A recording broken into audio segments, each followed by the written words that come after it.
1956 में बाबा साहब डॉक्टर अंबेडकर ने कन्वर्जन की थ्योरी को, कन्वर्जन के मूवमेंट को कैच किया 1956 में। तो कितने लोग थे सर बड़ा में सर? उस समय कितने लोग थे? 5 लाख लोग थे। आपने गिने थे क्या सर? लेकिन हमने एक अंदाज बना दिया 5 लाख लोग।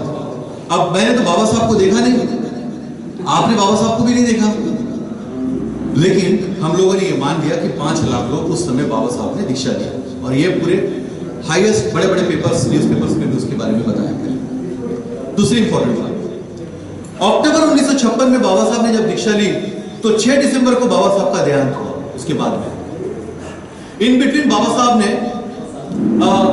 ट्रेनिंग स्कूल ऑफ पॉलिटिक्स को, जिस तरह संतागार का कॉन्सेप्ट है वैसे बाबा साहब ने ट्रेनिंग स्कूल ऑफ पॉलिटिक्स को भी स्थापन पुणे में किया, रेगे के इसमें, वो भी वॉल्यूम नंबर 17 पार्ट नंबर 3 में है।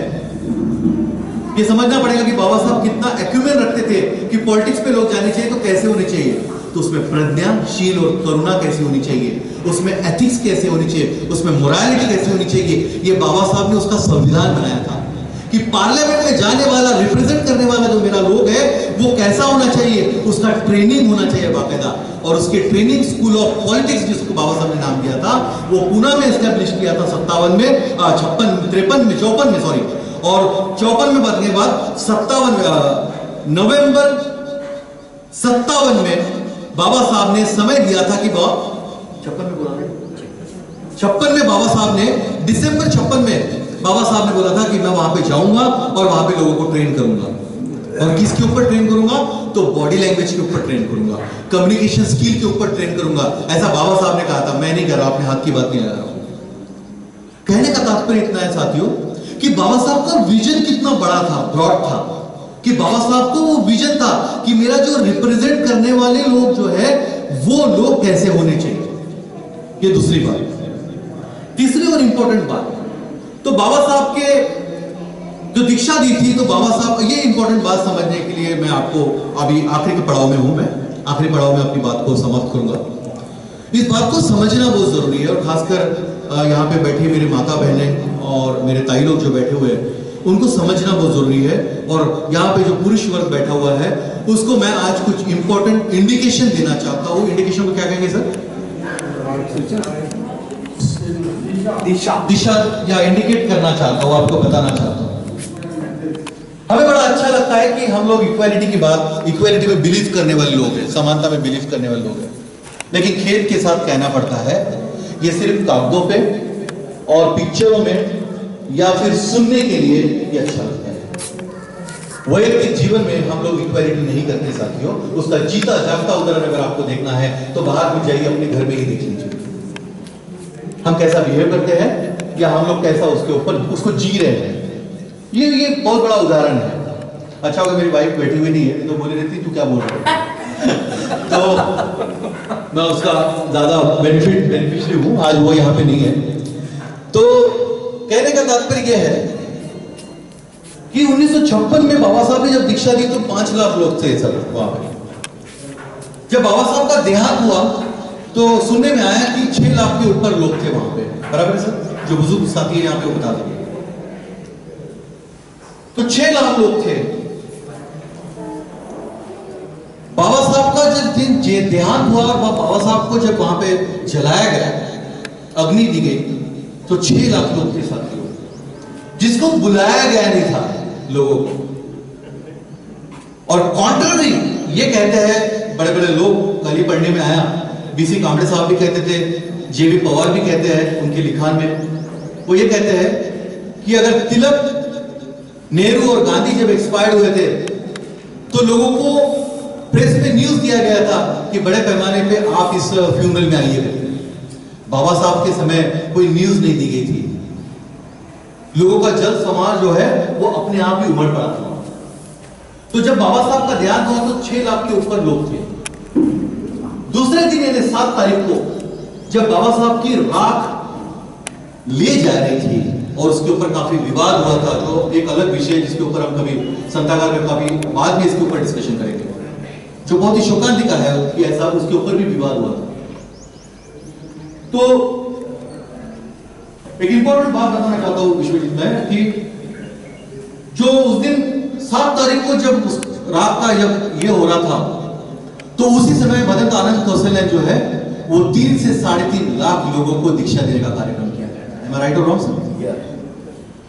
उसी समय 3 से 3.5 लाख लोगों ने वहां पे दीक्षा ली थी साथियों। और अंत में 9 तारीख को 9 दिसंबर जो रविवार का दिन था और शिवाजी पार्क में शोक सभा का आयोजन किया गया था, तो तकरीबन वहां पे 5 लाख लोगों के ऊपर वहां पे लोग जनसमुदाय वहां पे थे। ये मैं नहीं कह रहा, ये ऑथेंटिक दस्तावेज कह रहे हैं, जो दस्तावेज government of Maharashtra, government of India के पास में रखे हैं। ये मैं नहीं कह रहा। अब मैं कहना क्या चाहता हूं, तो 5 लाख पहले, फिर 6 लाख, फिर 6.5 लाख, फिर 3.5 लाख, इतने लाख लोग आए थे। तो क्या सिर्फ पुरुष वर्ग ही वहां पे थे? मैं ये मानता हूं कि ओवरऑल इसको अगर हम लोग बेरीज किया जाए या प्लस किया जाए इस 4 घटनाओं का, तो इस 4 घटनाओं का बेरीज अगर हम 6, 5, 6 और 3 अगर करते तो कितना होता सर? गणित में अच्छा नहीं है, कितना होगा सर? 6, 5, 6, 12 और 12 और 5 कितना हो गया सर? 17 और 3 20 लाख, 20 लाख हो गए। उस समय की जनसंख्या के आधार पे अगर हम बात किया जाए, नहीं मोटा मोटा 50% भी अगर आप लोग कहेंगे, तो कम से 60-40 का तो फॉर्मूला होगा साहब। 60% अगर पुरुष वर्ग होंगे तो 40% महिलाएं तो होंगी वहां पे। ये महिलाएं गई कहां? ये महिलाएं गई कहां? ये महिलाएं क्या 56 के बाद में आई थी क्या? या पुरुषों ने महिलाओं को इस आंदोलन को कंप्लीट करने के लिए खुद की मक्तेदारी अपने पास में रखी थी और महिलाओं को कहा था कि भाई घर में बैठकर आप हमारी सेवा करो। ये क्या वही महिला या वही पुरुष है जो बाबा साहब फुले शाहू सावित्री का प्रोडक्ट बोलते हैं अपने आप को? क्या यही वही महिला है? या यही वो पुरुष है जिसने बाबा साहब फुले शाहू की विचारधाराओं को समझा था और उसको अभिप्रेत ऐसा था और महिलाओं को उन्होंने घर पे रखने का प्रयोजन किया था? मुझे लगता है कि नहीं, ये बाबा साहब को अपेक्षित नहीं होगा, ये फुले को अपेक्षित और सावित्री को तो अपेक्षित नहीं होगा और ना ही रमाई को अपेक्षित होगा, बिल्कुल अपेक्षित नहीं होगा।